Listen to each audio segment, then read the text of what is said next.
Be ready. 15 seconds.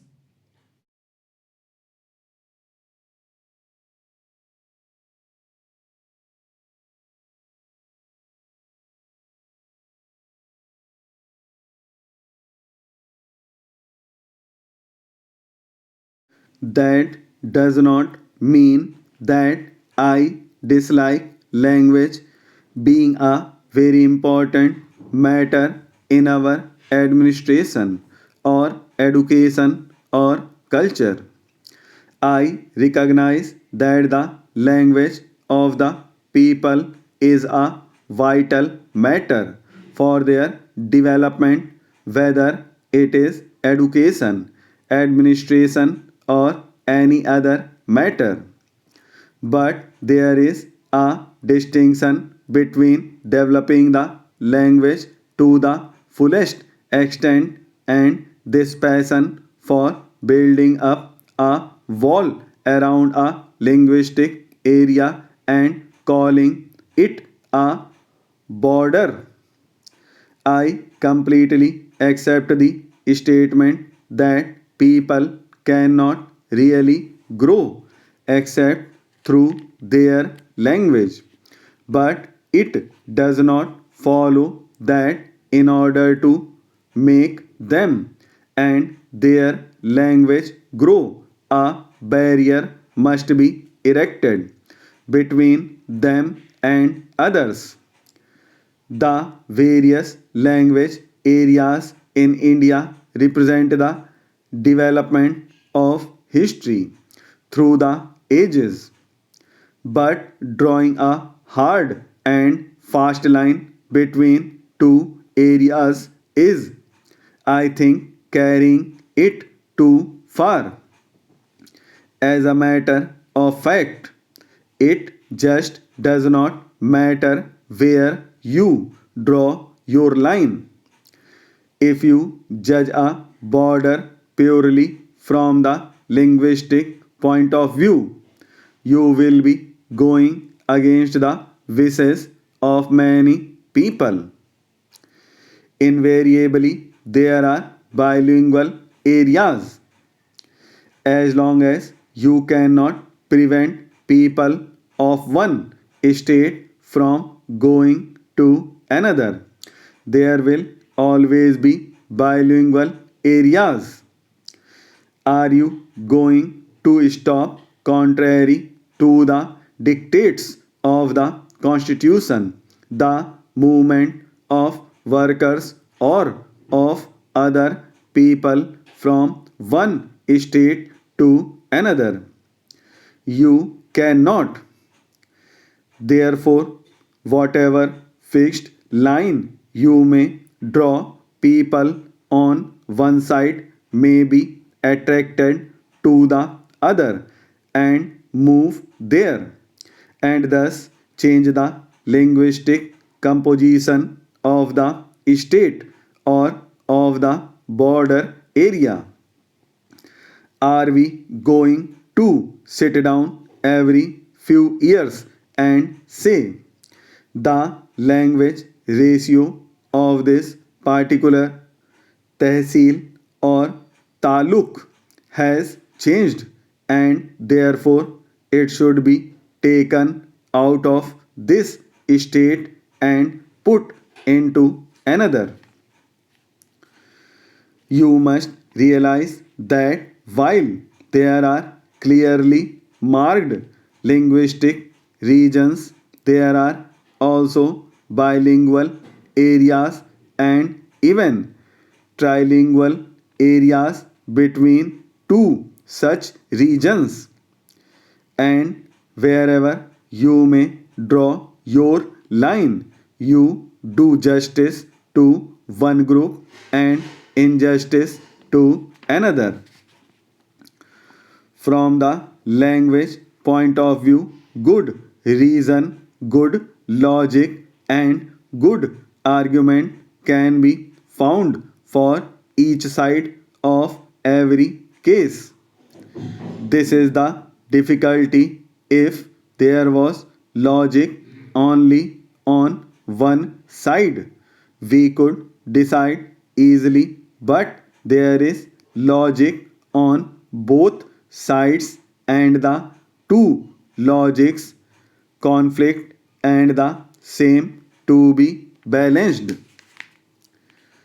You may balance them and say that one argument is stronger than the other. But generally, if the case of one side appears better, the case of the other side seems pretty good too. Maps and census figures have become the fashion now. Are we to weigh in a balance how many individuals speak one language and how many speak another?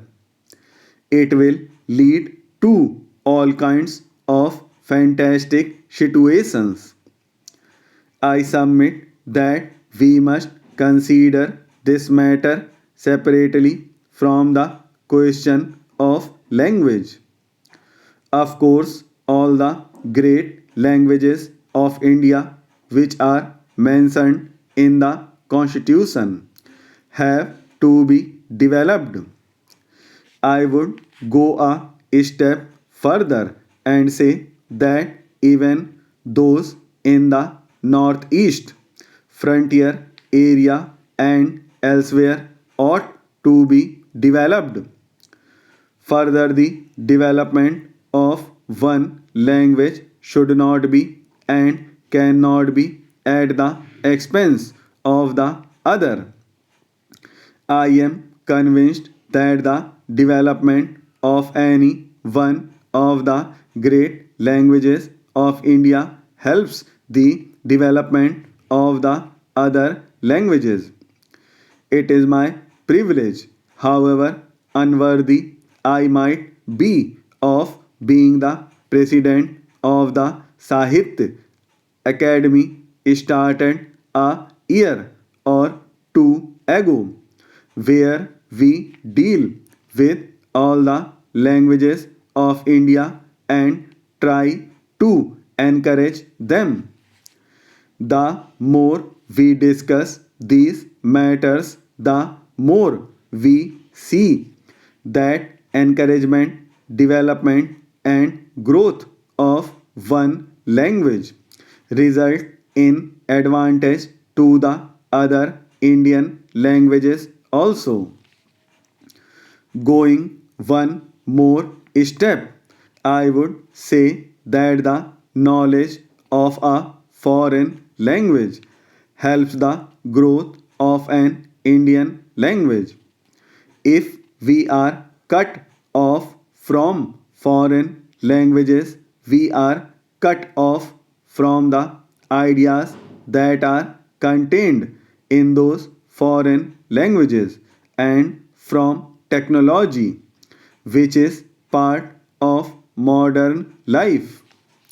Therefore, let us not think of excluding a language.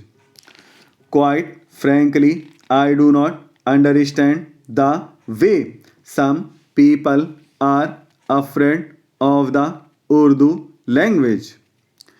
I am proud to speak Urdu and I hope to continue to speak Urdu.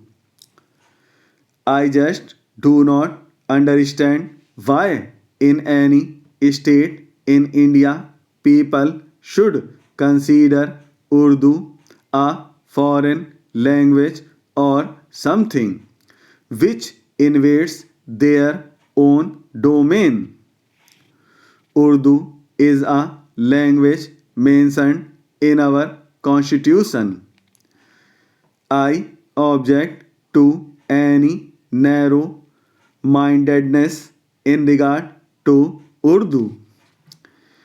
It is no use dragging philology into these language controversies. Take the Punjabi language. We have heard learned arguments about the origin of Punjabi and the Gurumukhi script and how far it is connected with Hindi and so on, as if the source was of paramount significance. What matters is what people do today.